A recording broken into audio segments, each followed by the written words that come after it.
예, CBS 라디오 한판승부 함께하고 계시고요. 1부에서 국민의 원희룡 예비후보를 만난 데 이어서 2부에서는 홍준표 캠프를 만나보겠습니다.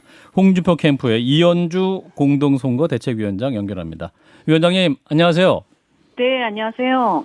예, 오늘 홍준표 후보 긴급 기자회견을 하셨었는데 말씀하고자 하신 핵심 메시지는 뭐였습니까?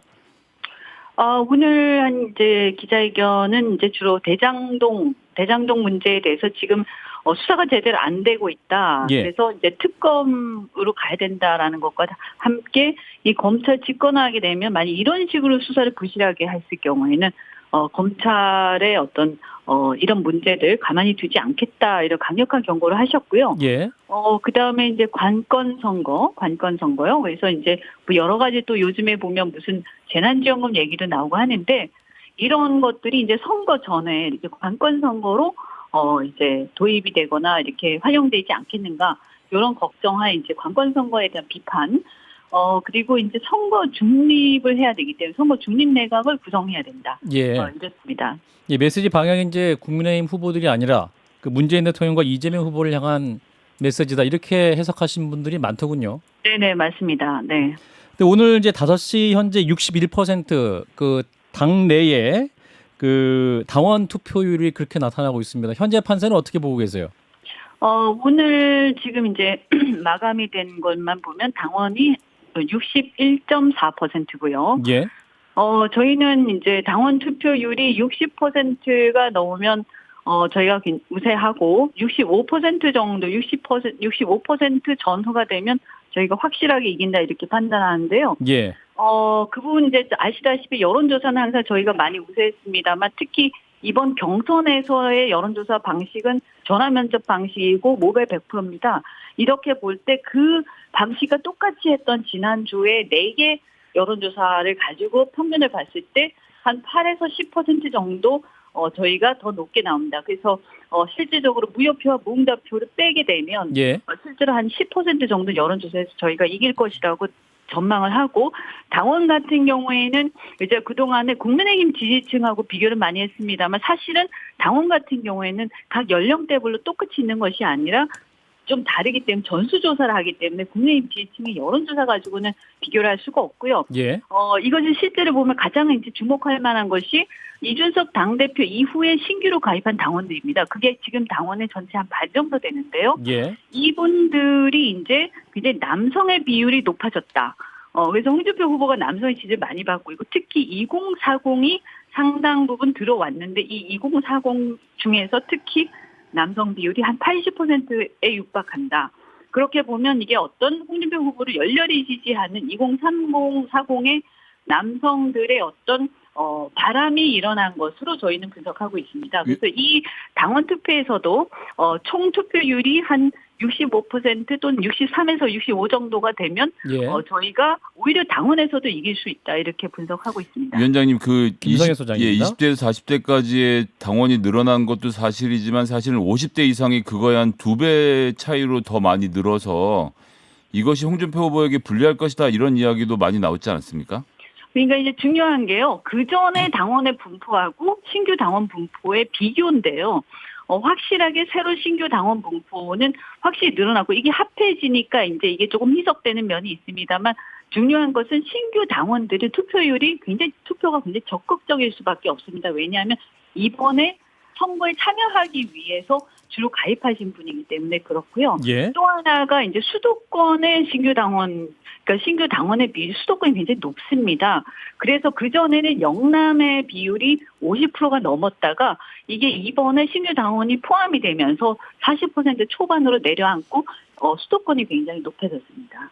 예. 이런 것도 홍준표 후보한테는 좀 유리한 흐름이라고 보고 있습니다. 또 어쨌든 간에 전체적으로 상승세에 있는 후보가 당원의 당심에서도 민심을 따라오게 돼 있다라는 그런 또 어떤 큰 이제 흐름이 또 있다고 보고 있고요. 그 홍준표 후보의 경선 승리를 그럼 확신하시는 겁니까, 위원장님?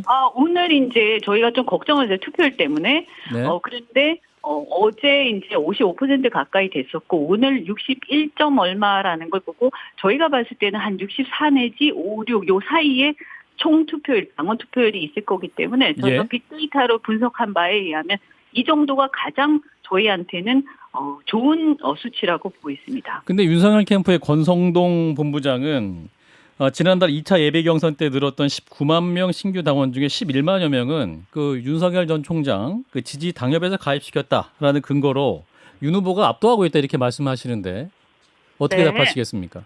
그거는 이제 이게 당원이 신규가 가입되더라도 조직으로 가입을 시키는 거 하고요. 예. 자발적으로 각자가 이렇게 바람이 일어나가지고 아주 열렬하게 가입을 하는 거. 아까 말씀드린 것처럼 2030 이쪽에서 그 80% 정도 육박하게 남성이라는 거거든요. 이거는 예.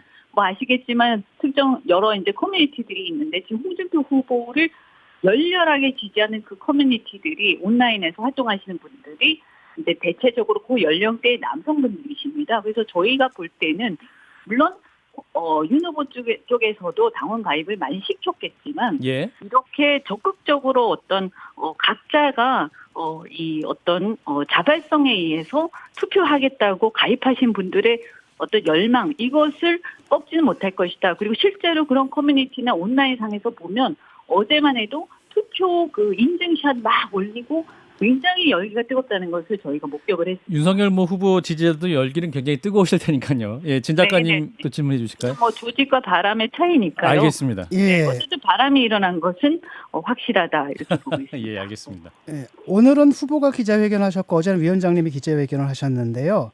불법 선거운동 논란이 뜨겁지 않습니까? 네. 녹취록을 공개하시기까지 했는데, 근데 윤석열 후보 측에서는 당원 당규에 원래 국회의원이나 당협위원장이 선거운동을 할 수 있도록 되어 있다. 고로 뭐 녹취록에 나온 내용이 불법이 아니다 이렇게 반박을 하거든요. 근데 이게 사실입니까? 지금 이제 윤석열 후보 측에서 주장하는 것은 사실은 우리 주장을 갖다 일부만 말씀하신 거예요. 저희가 말씀드린 것은 어제 그 녹취를 들어보면 국민의 당입니다. 이렇게 계속 얘기를 합니다. 그래서 당원 입장에서는 공당이 특정 후보를 지지하라고 하소연하는 호소하는 걸로 들리고요. 그러다가 나중에 뭐라고 막 하니까 국민의힘당 그 성북지구입니다. 이것도 사실은 마찬가지 맥락이죠. 그러다가 나중에 막 옥신각신 한 다음에 비로소 그게 아니고 윤석열 캠프입니다. 이렇게 정정을 합니다. 그래서 이것은 뭐냐면 공당을 사칭해서 어떤 당원이나 당협위원장이든 아니면 뭐든 간에 이렇게 선거운동 이렇게 해서는 안 된다. 당원을 기만하는 것이다라고 저희가 얘기를 하는 것이고요. 또 사실은 그 전화하시는 분이 당원이나 당협 같으면 뭐 사실은 내가 어느 성북지구당의 당협위원장인데 아이고 뭐 무슨 당원님 이렇게 보통 얘기를 할 텐데 예. 여기서 들어보면 텔레마케터가 얘기를 하고 있는 것 같습니다. 그래서 이것 자체도 만약에 알바인 경우에는 이게 불법 선거 운동이고요. 또 그다음에 이 당원분하고 전화 받는 분이랑 전화 거신 분이랑 전혀 아무런 그 이제 친분 관계가 없는데 그 당원의 전화번호는 어떻게 입수를 한 것이냐. 그래서 당원 명부가 유출된 것이 아니냐. 그래서 당이 제대로 조사를 해서 이것은 조치를 위원장님, 그러면 그 문제를 당에 공식적으로 문제 제기를 하신 겁니까? 저희 방송에 어제 김재원 최고위원이 오셨는데 본인이 네. 이제 그 문제를 담당하시는 단장이신데 접수된 접수된 게 없다 이렇게 말씀하셔가지고요. 아니 그것은 이게 이제 언론에도 말씀하시고 당에 공식적으로 문제 제기는 안 하신 것 같아서 드리는 질문입니다. 당에다가는 내기는 했지만 예. 그것을 접수하는 것은 이제 이 서면을 접수를 해야 되는 거잖아요. 예, 예. 근데 저희는 이제 지금 중요한 게 어쨌든 공식적으로 언론을 통해서 이미 공표를 했기 때문에 예. 이제 당에다가 의사 전달을 하고 접수하는 것은 이제 조금 며칠이 걸리겠죠. 네네. 내일 모레 이제 금요일날 결정되는데 접수 며칠 걸리면 그 문제 제기는 그러면 유효하게 되는 겁니까? 그것은 어차피 처벌받을 사람은 처벌을 받을 겁니다. 그러나 저희가 어제 그것을 입수를 했기 때문에 그것은 뭐 어차피 시간이 굉장히 저희 입장에서는 사실 그 문제 제기하는 시각 자체도 상당히 이제 저희 입장에서 안타까운 부분이 있죠. 사실 예전에 뭐 그 강원도지사 어떤 엄기영 후보의 뭐 펜션에서 콜센터가 발각되고 이런 정도면 뭐 결정적인 역할을 했겠습니다만 한두 사람이 이런 이야기를 했다는 자체를 가지고 좀 과장하는 것 아니냐 이런 비판도 있거든요. 아니요. 이게 이분도 벌써 이런 전화를 거기서도 나옵니다. 한 서너 번 받았다라는 네. 거고요. 저희가 제보를 굉장히 많이 받았습니다. 그런데 이제 녹취를 입수한 것은 깨끗하게 입수한 것은 이게 어제였기 때문에 이제 예. 이것을 공개를 한 거죠.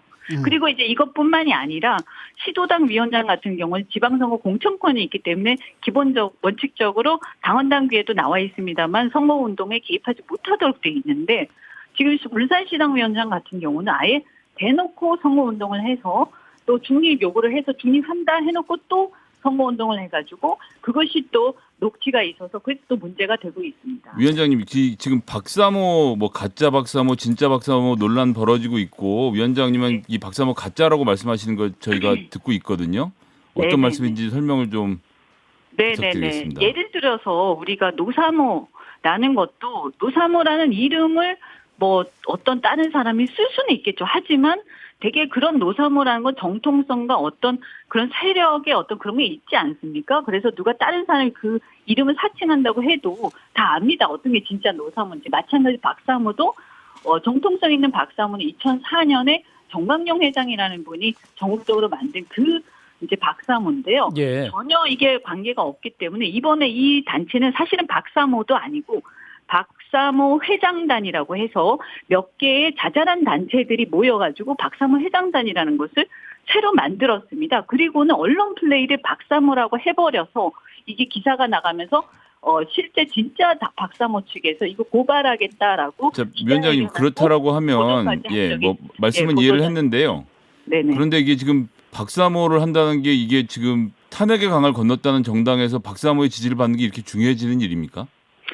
우리의 이제 말하자면 TK 같은 경우에는 그래도 박사모의 지지라는 게 어떤 의미를 갖고 있냐면 예를 들어서 윤 후보 같은 경우에는 적폐 수사를 했다 이런 게 있습니다. 예. 그래서 이제 박근혜 대통령과의 어떤 그런 건널 수 없는 골이 있다라는 것이 그 지지층과의 어떤 큰 지지에 있어서 장애물이 되고 있는데 이것이 이제 박사모 또는 뭐 그전에 또 어떤 잘못된 허위 사실이 유포가 됐냐면 박지만 회장이 뭐 지지를 했다. 이런 것들이 이제 나오게 되면 마치 이런 골이 메꿔지는 그런 어떤 선거운동을 하고 있는 거죠. 그런데 다 좋은데 저는 뭐 제가 이런 얘기를 했습니다. 실제로 아니 뭐 지지를 못 받아도 사실은 그분의 입장은 한 번도 사과를 하거나 유감표명한 적이 없기 때문에 그대로 자기 입장을 고수하면 되지 않냐. 그런데 왜 이렇게 가짜까지 짝퉁까지 만들어가면서 이렇게 하는 것은 제가 볼 때는 상당히 비양심적이다 이렇게 생각을 합니다. 알겠습니다. 예, 끝쯤에 몇 개 더 드릴게요. 그 안철수 대표 이제 단일화는 없다고 본인은 말씀하시는데 국민의힘 입장에서 굉장히 김재원 최고위원 같은 경우는 좀 필요하다는 입장이신 것 같아요. 그래서 이현주 의원님과도 친분이 있으시지 않습니까? 그 안철수 대표의 대권 도전 어떻게 보고 계십니까? 네, 뭐 이제 저는 이제 제가 지난 대선 때 안철수 그 후보의 선대본부장을 했었죠. 예. 그분하고는 가끔씩 또 제가 대화도 하고 합니다만 저는 뭐 이제 출마를 할지 안 할지에 대해서는 마지막에는 제가 듣지는 못했습니다. 그런데 그분이 뭐 나름대로 출마를 할 때는 자기의 어떤 고정 지지층 뭐 많지는 않지만 한 3%에서 5% 정도가 제가 볼 때 고정 지지층이 있는데요. 이 부분들을 어떻게든 이렇게 끌어모아서 만약에 우리하고 합해진다면 저희한테는 큰 도움이 되는 것이고요. 다만 이것이 과연 잘 될 것인가 이 부분에 있어서 사실 이제 이준석 대표하고의 관계, 그다음 김종인 위원장하고의 관계 이런 것 때문에 좀 걱정이 되는 것은 사실입니다. 예. 근데 어쨌든 이제 홍 후보 같은 경우에는 이준석 대표하고도 어쨌든 이렇게 우호적 관계, 신뢰 관계를 갖고 있고 또 김종인 위원장한테 휘둘리지 않고 본인의 판단에 의해서 뭔가를 이제 진행해 나가는 그런 관계에 있기 때문에 이것이 나중에 만약에 단일화가 필요한 상황이 되었을 때도 저는 홍 후보가 훨씬 더 잘 매끄럽게 해결할 수 있다. 더 나아가서 이번에 필요하면 공동정부, 연합정치도 할 생각이 있다라고 발표를 하셨기 때문에 알겠습니다. 위원장님 마지막 질문 짧게 드리고 마칠게요. 네, 예, 위원장님 저 관련돼서 지금 말씀하신 뭐 협치 이런 얘기들 좋은데 이게 네네. 국민의힘의 지지자들의 이야기입니다. 윤석열 네. 후보는 뭔가 문재인 정부와 딱 맞서서 확실하게 각을 세우고 할 것 같은데 홍준표 후보가 되면 이 협치를 할 것 같다. 뭔가를 좀 봐줄 것 같다. 이런 인상 때문에 홍준표 후보를 지지 못하겠다라는 분들도 많은데 좀 해주실 말씀이 30초 말씀해 주세요. 그거는 이제 그걸 제대로 알게 되면 그렇지 않습니다. 예를 들면 윤 후보 같은 경우는 지금도 벌써 20몇 건의 고소고발건이 있지 않습니까? 그러면 자기가 발목을 잡혀 있으면 전 정권에 대한 수사를 제대로 할 수가 없습니다. 말은 그렇게 하시지만 저는 오히려 윤 후보야말로 전 정권에 대한 수사나 어떤 심판 이것이 제대로 안 되겠다라고 생각을 하고요. 그다음에 협치라고 했는데 어쨌든 민주당하고의 관계에서도 거기 온건파도 있고 다양한 또 국민의당도 있습니다. 그런데 그분들하고 이런 어떤 정치력이 발휘될 수 있어야 정작 문제가 되는 부분들에 대해서 한 발이라도 앞서 나갈 수가 있습니다. 지금 현실적으로 여소야대지 않습니까? 180석 가까운 민주당이 있는데요. 그렇게 뭐 말로만 큰 소리 친다고 할 수 있는 건 아니라고 생각하고 네. 우리 당원들 같으면 굉장히 정치적 어떤 이 의식이 있으시기 때문에 그것을 잘 간파하실 거라고 생각합니다. 네, 위원장님 말씀 오늘 여기까지 듣고요. 내일 4개 캠프 연결할 때 그때 다시 연결하도록 하겠습니다. 말씀 잘 들었습니다. 네, 고맙습니다. 네, 홍준표 캠프의 이현주 공동선거대책위원장이었습니다.